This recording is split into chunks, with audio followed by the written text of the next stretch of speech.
आज टॉपिक लेते हैं आगे। राजस्थान का नामकरण पढ़ लिया। अब राजस्थान के नामकरण के बाद में कि भाई जो राजस्थान अलग अलग भागों में, रियासतों में, ठिकानों में, इनमें बटा हुआ था, वो राजस्थान आज हमारे सामने है। तो उस राजस्थान को एकजुट करने के लिए किया गया था राजस्थान का एकीकरण। तो अगला टॉपिक राजस्थान का एकीकरण। देखो, राजस्थान का एकीकरण करने के लिए 19 रियासतों को मिलाया गया है। पहली बात तो ये ध्यान रखना। एकीकरण कैसे हुआ? 19 रियासतें मिलाई गई। इन रियासतों को हम सैल्यूट स्टेट भी कहते हैं। क्या कहते हैं इन्हें? सैल्यूट स्टेट कहा जाता है। ध्यान रखना इस चीज का कि राजस्थान में सैल्यूट स्टेट किसे कहा गया है? रियासतों को।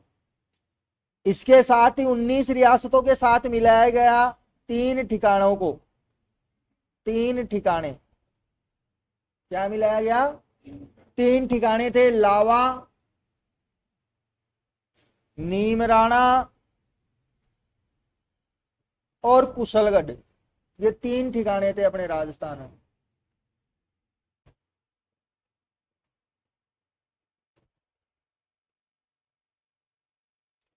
अब मैं बात करूं तो ध्यान रखना कि इन ठिकानों को हम कहते हैं चीफ शिप। इन्हें चीफ शिप के नाम से जाना जाता है।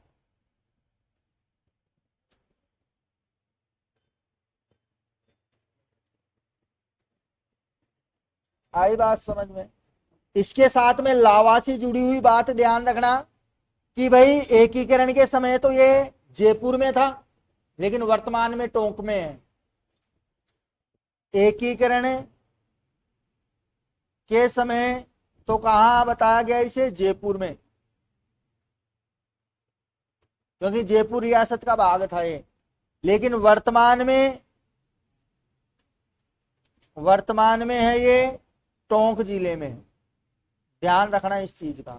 बच्चे कई बार इस क्वेश्चन को लेकर कंफ्यूज हो जाते हैं। इसके साथ में एक चीफ कमिश्नरी मिलाई गई। क्या मिलाई गई? एक चीफ कमिश्नरी, जिसका नाम था अजमेर मेरवाड़ा। ये एक चीफ की कमिश्नरी हुआ करती थी। अगर आपको पूछ ले कि दूसरी चीफ कमिश्नरी अंग्रेजों की कौन सी थी राजस्थान में, तो वो थी माउंट आबू। दूसरी चीफ कमिश्नरी अगर पूछे तो वैसे एक ही है, लेकिन जैसे गर्मियां आती थी ना, तो ये कुछ दिनों के लिए अंग्रेज कहां चले जाते थे? माउंट आबू। इसलिए उसको दूसरी चीफ कमिश्नरी कहा गया है। तो दूसरी चीफ कमिश्नरी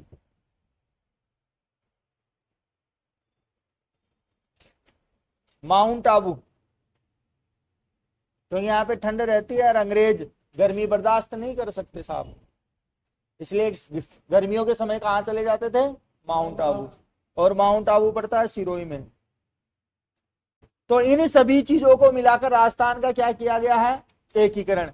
अब ये जो जितनी भी चीजें हैं, इन सभी को मिलाने के लिए या एकीकरण करने के लिए राजस्थान में 7 चरण हुए। राजस्थान मतलब एकीकरण के 7 चरण कंप्लीट किए गए। या यूं कहूं कि भाई राजस्थान का एकीकरण कितने चरणों में हुआ है? तो 7 चरणों में हुआ है। ध्यान रखना। अब 7 चरणों को क्रम से याद रखने की ट्रिक क्या है? तो ट्रिक है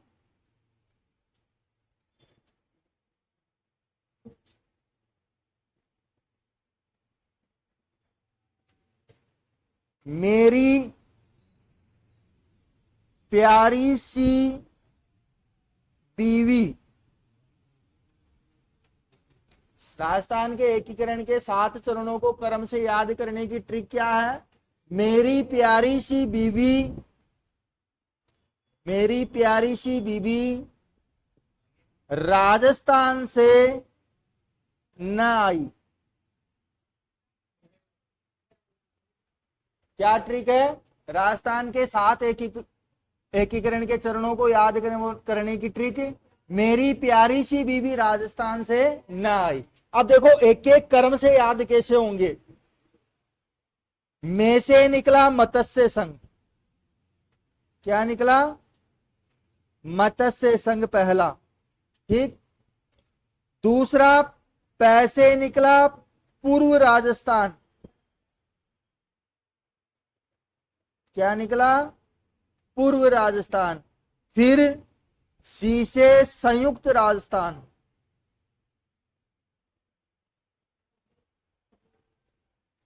और वी से निकला वृहत राजस्थान। वृहत राजस्थान। और फिर राजस्थान से निकला राजस्थान संघ। क्या निकला? राजस्थान संघ।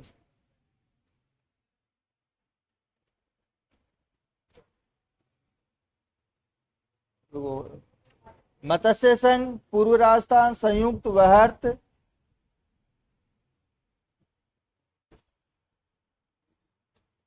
पूर्व राजस्थान, राजस्थान संघ,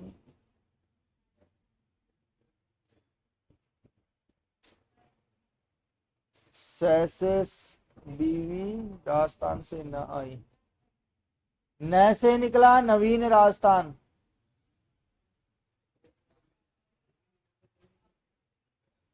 कितने हुए? 1 2 3 4 5 6, एक रह गया। वो देखो 4 + 1 किया गया, चौथे में पहला मिलाया गया। यहां गड़बड़ हो गई थोड़ी सी।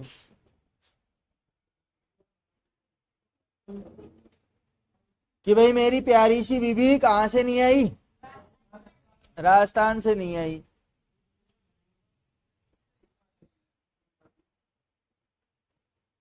सही है। कर्म नहीं बनेगा, कर्म में बता दूंगा अभी। देखो राजस्थान से न आई, तो ये तो हो गया राजस्थान संघ। और से हो गया संयुक्त वृहत राजस्थान। क्या हो गया? संयुक्त वृहत राजस्थान। अब कर्म देख लो भाई, कर्म में गिना दूं, कर्म कैसे याद निकालोगे? मत्स्य संघ पहला, पूर्व राजस्थान दूसरा, तीसरा संयुक्त राजस्थान, चौथा वृहत राजस्थान, पांचवा संयुक्त वृहत राजस्थान, छठा राजस्थान संघ और सातवां नवीन राजस्थान। ऐसे करके पूरे 7 चरण में राजस्थान का निर्माण किया गया है। तो ट्रिक क्या हो गई 7 चरणों को याद रखने की? मेरी प्यारी सी बीवी राजस्थान से न आई, मतलब में से मत्स्य संघ, पूर्व से पैसे पूर्व राजस्थान, सी से संयुक्त राजस्थान, वी से वृहत राजस्थान, राजस्थान से राजस्थान संघ और से संयुक्त वृहत राजस्थान और न से नवीन राजस्थान। पहला संघ मत्स्य संघ, दूसरा संघ पूर्व राजस्थान, तीसरा संघ, चौथा संघ, पांचवा संघ, छठा संघ और सातवां संघ। और ये टोटल 7 चरणों में राजस्थान का क्या हुआ है? एकीकरण कंप्लीट। आई बात समझ में? तो एक बार यहां तक तो उतारो, फिर आगे बढ़ते हैं, एक एक चरण की बात करेंगे फिर।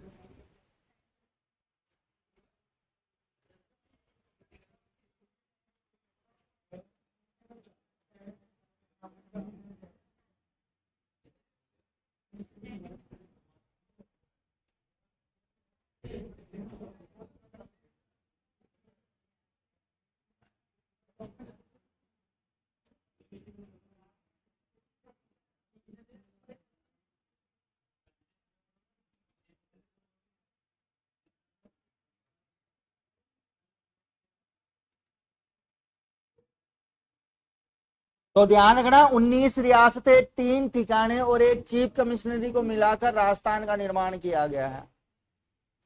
100% एक क्वेश्चन जरूर देता है किसी भी एग्जाम में राजस्थान लेवल पे। जितना इजी हो सकेगा उतना इजी याद करवाने की कोशिश करूंगा, लेकिन घर पे जाके पढ़ना तो तुम्हें भी पड़ेगा। ठीक है,